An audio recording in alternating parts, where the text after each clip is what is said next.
আজ 18ই মে। আজকে দুটো গুরুত্বপূর্ণ আপডেট আসার কথা আছে, একটা সুপ্রিম কোর্ট থেকে এবং একটা নবান্ন থেকে। দেখো, আজকে জানো সুপ্রিম কোর্টে কিন্তু এক্সপায়ারি অফ প্যানেল মামলার শুনানি রয়েছে। এখন সেখানে বিষয়টা কি হয়, সত্যি কি উইথড্র হবে কেস না উইথড্র হবে না, হিয়ারিং হবে। আজকে সে নিয়ে একটা বিষয় আমরা জানতে পারবো, আপডেট পাবো। এবং আজকে যেটা খুব গুরুত্বপূর্ণ, আজকের ফ্রেশারদের কাছে, যারা ফ্রেশার চাকরি প্রার্থী তাদের কাছে আজকে একটা ভালো দিন। কেন, আমরা কিন্তু কিছুক্ষণের মধ্যে একটা ভালো খবর বা আপডেট পেতে পারি, সম্ভাবনা আছে। আজকের নতুন সরকারের দ্বিতীয় মন্ত্রিসভা বৈঠক হচ্ছে নবান্নতে। সেখানে শিক্ষা, স্বাস্থ্য পাশাপাশি বিভিন্ন বিষয়ের দপ্তরের নিয়োগ নিয়ে আলোচনা হবে। এবং যেটা বিষয় যে আগামী এই 2026-এর মধ্যে এই সরকার যে 6 লক্ষ পরীক্ষার্থীদের চাকরি দেবে, 6 লক্ষ ভ্যাকান্সিতে নিয়োগ করবে, যে কথা দিয়েছে সেটা হয়তো আজকের বাস্তবায়িত হওয়ার সম্ভাবনা আছে। আজকে একটা সিলমোহর পড়বে যে আগামী 6 মাসের বা আগামী এই 26-এর মধ্যে কোন কোন এক্সামে কত শূন্যপদ ক্রিয়েট হবে, একটা আভাস পাওয়া যাবে। এবং সেখানে কোন কোন দপ্তরে নিয়োগ হবে এটুকু পরিষ্কার। আপার প্রাইমারি কিন্তু বিজ্ঞপ্তি আর কয়েক মাসের অপেক্ষা। আপার প্রাইমারি বিজ্ঞপ্তি 26-এ পরীক্ষা অবধি হবে, তোমরা কথাটা মিলিয়ে নিও।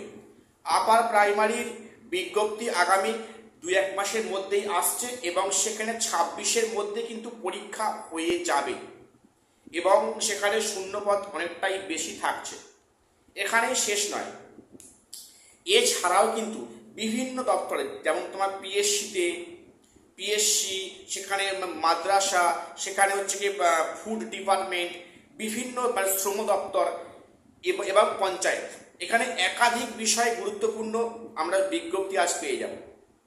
এবং এখানে বিগত সরকারের আমলে এই যে নিয়োগ প্রক্রিয়াটা কন্টিনিউ একটা হচ্ছে, যেটা অনগোয়িং প্রসেস হচ্ছে, সেই মামলার যে ব্যাপক দুর্নীতি হয়েছে, যেটা ভাষায় প্রকাশ করা যাবে না, এত রকমের দুর্নীতি হয়েছে যেটা মনে রাখাটা খুব টাফ। তো এই দুর্নীতি যারা করেছে নিজে হাতে, তাদের কি শাস্তি হয় আজকে দেখার বিষয়, যে তাদের এগেনস্টে এই সরকার কি পদক্ষেপ, কি স্টেপ নেয়। এই সরকার তো অনেক কথা বলেছে বরাবর যে স্টেপ নেবে, কেউ পার পাবে না। সেখানে দেখা যাক যে আগের যারা চাকরি চুরির সঙ্গে জড়িত তাদের কি পদক্ষেপ নেওয়া হয় এবং যারা টেন্টেড তাদের টাকা ফেরত নেওয়া প্রক্রিয়া কতদূর আগালো আজকেই প্রকাশ পেয়ে যাবে। এছাড়া ইন সার্ভিস যারা আছেন বিভিন্ন দপ্তরে, সরকারি দপ্তরে, তাদের হচ্ছে ডিএ বা সপ্তম পে কমিশন বসার একটা ইঙ্গিত আসছে। আজকে সে নিয়েও ডিসকাস হবে এই বৈঠকে, একটা আপডেট অবশ্যই আসবে।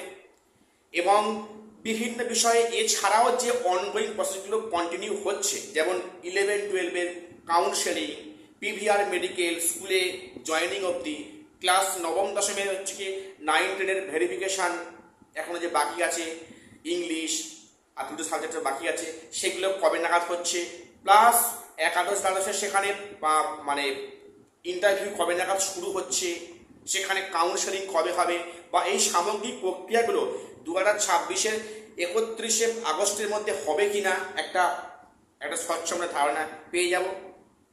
এবং এখানেই শেষ নয়, যে এই যে 2025 যে অনগোয়িং প্রচেষ্টা হচ্ছে, সেখানে সিট কতখানি বাড়বে বা আদৌ সিট বাড়ছে কিনা একটা কিন্তু আভাস পাওয়া যাবে। সিট বাড়বে কিনা একটা আভাস অবশ্যই আমরা পেয়ে যাব আজকের। কাজেই আমাদের প্রত্যেকের নজর থাকবে এই মন্ত্রিসভা বৈঠক থেকে কী কী আপডেট আসে।